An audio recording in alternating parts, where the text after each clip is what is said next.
इस वीडियो में मेरी 4 क्रांतिकारी पहेलियों के उत्तर हैं, इसलिए यदि अभी तक आपने पहेलियां नहीं देखी हैं तो आपको जवाब देने से पहले उनको देखना चाहिए। ठीक है, आप बस अभी इस कार्ड के ऊपर क्लिक कर दीजिए। जब मैंने पहेलियों को शूट किया था, मैंने उसी समय उनके सॉल्यूशंस भी शूट कर लिए थे, लेकिन ये सब मैंने आपके ढेर सारे कमेंट्स और दर्जनों वीडियो रिस्पॉन्सेज मिलने से पहले किया था। इसलिए मैं अभी सॉल्यूशंस के कुछ हिस्सों को एक बार फिर से शूट करने जा रहा हूं, जिससे कि मैं कमेंट से निकले नतीजे भी उसमें अच्छे से शामिल कर सकूं। चलिए शुरू करते हैं। ठीक है, तो पहली पहेली के बारे में बात करते हैं। आप में से 15% ने कहा कि इसमें रेत भरी हुई है और इसमें कुछ पाउडर भी भरा हुआ है। देखिए कैसे लुढ़कता है। ये ज्यादा दूर तक रोल नहीं करता दिख रहा और ये रुक जाता है, और इसके बाद ये रोल नहीं करता। शायद रेती संतुलन बना लेती है।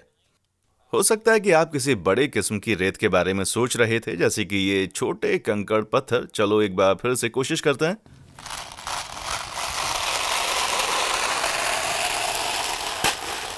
ये तो बहुत अच्छी तरह से रोल करता है। आप में से 25% लोगों ने कहा कि सिलेंडर आधा पानी से भरा हुआ है। चलिए देखते हैं। ये अच्छी तरह रोल कर रहा है, मतलब इसमें पानी नहीं हो सकता। और आप में से लगभग 45% ने कहा किसी गाढ़े तरल से आधा भरा हुआ सिलेंडर है ये, और यहाँ मेरे पास शहद से भरा हुआ एक कंटेनर है। तो आइए देखते हैं कि ये कैसे रोल करता है।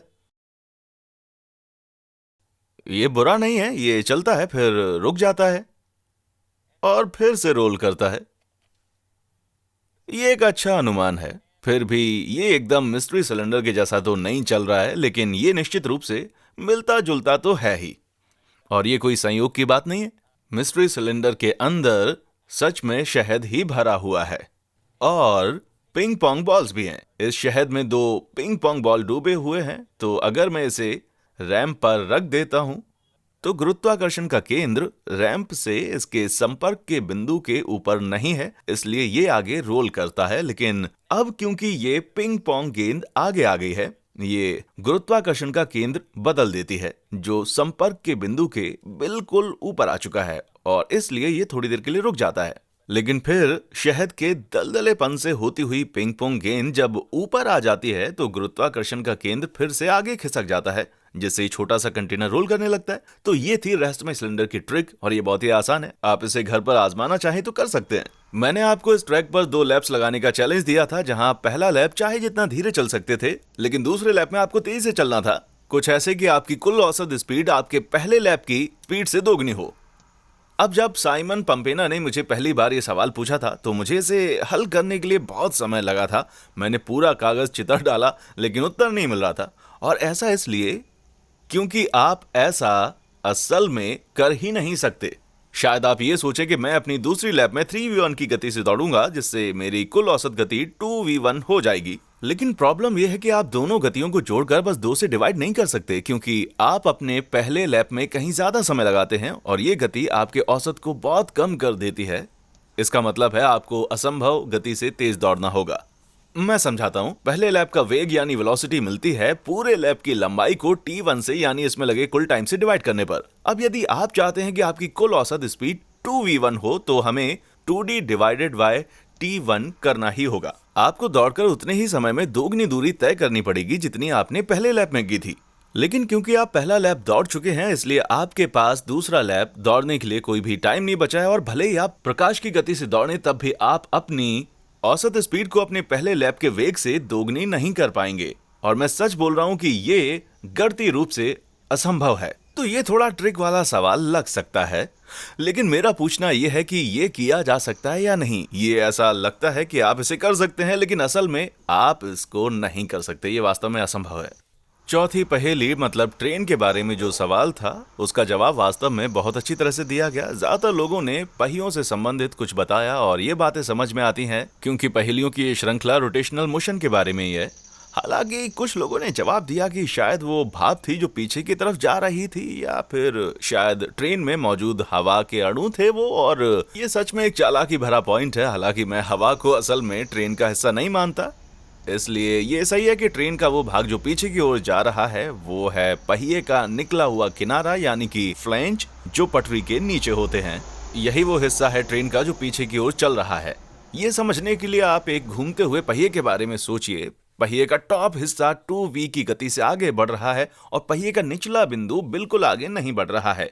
ये पटरी के संबंध में स्थिर है और इसे कहा जाता है रोलिंग विदाउट स्प्लिंग। और इसी तरह से अधिकांश पहिए काम करते हैं। कम से कम वे इस तरह काम करने के लिए डिजाइन किए गए हैं। अब ट्रेन की बात करें तो उनके पहियों में फ्लैंज रहते हैं ताकि ट्रेन पटरी से ना उतर जाए। लेकिन निश्चित रूप से जब ये पीस पहियों के रोटेशन के दौरान गोल घूमते हैं तो वे असल में पटरी से बाहर निकले हुए होते हैं और इसलिए वे जमीन के संबंध में पीछे की ओर जा रहे हैं। इसलिए ट्रेन का वो हिस्सा जो पीछे जा रहा है हमेशा बदलता रहता है, लेकिन ये हमेशा फ्लैंज का वो हिस्सा होता है जो पहिए से बाहर निकल रहा होता है, जो पटरी के लेवल के नीचे होता है। तो जब आप एक बाइक का निचला पैडल पीछे की तरफ खींचते हैं तो क्या होता है? आप में से 45% को लगा कि बाइक पीछे की तरफ जाएगी, लगभग 1/4 ने कहा कि ये आगे बढ़ेगी और 1/4 ने कहा कि बाइक चलेगी नहीं, और 5% ने कहा कि ये किसी बात पर निर्भर करता है। तो आइए इसे करके देखते हैं। मैं बाइक के पैडल को पीछे खींचने वाला हूं और देखते हैं क्या होता है। 3, 2, 1। वाओ! बाइक तो वाकई में पीछे आ गई और आप देखेंगे कि लगभग सभी बाइकों में ऐसा ही होगा। लेकिन इसका स्पष्टीकरण केवल ये कह देने भर से नहीं मिलता कि ठीक है, बाइक पर नेट फोर्स पीछे की तरफ है इसलिए इसे पीछे की तरफ ही गति पकड़नी होगी। और ये साबित करने के लिए ये तर्क सही नहीं है। आप बस जॉर्ज हार्ट के इस वीडियो को देख लीजिए। ये देखिए, अब मैं वही पैडल पीछे खींचता हूँ, लेकिन अब बाइक तो आगे जा रही है। मैं इस वीडियो का लिंक यहाँ डाल दूंगा और इनकी वेबसाइट का लिंक डिस्क्रिप्शन में भी डाल दूंगा। तो इस बाइक के पीछे जाने का कारण है इन गियर्स का सेटअप, टायर का व्यास और इस क्रैंक से पैडल तक की दूरी। क्योंकि जैसे ही बाइक आगे बढ़ती है तब पैडल को आप पीछे खींचते भी हैं तो ये जमीन के संबंध में कभी भी पीछे नहीं जाता है और ये जमीन के संबंध में हमेशा आगे ही बढ़ता रहता है। देखिए ये आगे बढ़ रहा है। तो अगर आप एक स्ट्रिंग से एक आगे बढ़ती हुई बाइक के पेडल को पीछे खींचेंगे तो स्ट्रिंग हमेशा आगे ही बढ़ रही होती है। अब आप उस फिल्म को अपने दिमाग में उल्टा चलाइए तो शायद आपको स्पष्ट दिखेगा कि कैसे डोरी को पीछे खींचने से बाइक भी पीछे की तरफ चलती है। वे एक साथ आगे बढ़ते हैं, इसीलिए वे एक साथ ही पीछे की ओर बढ़ते हैं। इसको समझने का एक दूसरा तरीका यह है कि आप पैडल द्वारा बनाए गए इस पथ को देखें। जैसे जैसे बाइक आगे बढ़ती है इसे ट्रोकोइड कहते हैं। सभी सामान्य बाइक्स में पैडल टायर्स की तुलना में बहुत धीमे चलते हैं, इसलिए जमीन के संदर्भ में पैडल हमेशा आगे बढ़ता है। लेकिन जॉर्ज ने अपनी बाइक को मॉडिफाई किया हुआ है, इसलिए पहिए और पैडल के रेडियस का अनुपात अगले स्पोक रेट और पिछले स्पोक रेट के अनुपात से अधिक हो गया है और इस अल्ट्रा लो गियर से ट्रोकोइड बदल जाता है। इसलिए जमीन के संदर्भ में पैडल वास्तव में पीछे की ओर जाता है जैसे जैसे ये बाइक आगे बढ़ती जाती है। यही कारण है जिससे आप अगर रेलगाड़ी के पहिए के फ्लैंज को पीछे की तरफ खींचोगे तो आप ट्रेन को आगे बढ़ा सकते हैं, लेकिन आपको पर्याप्त बल के साथ उसे खींचना होगा।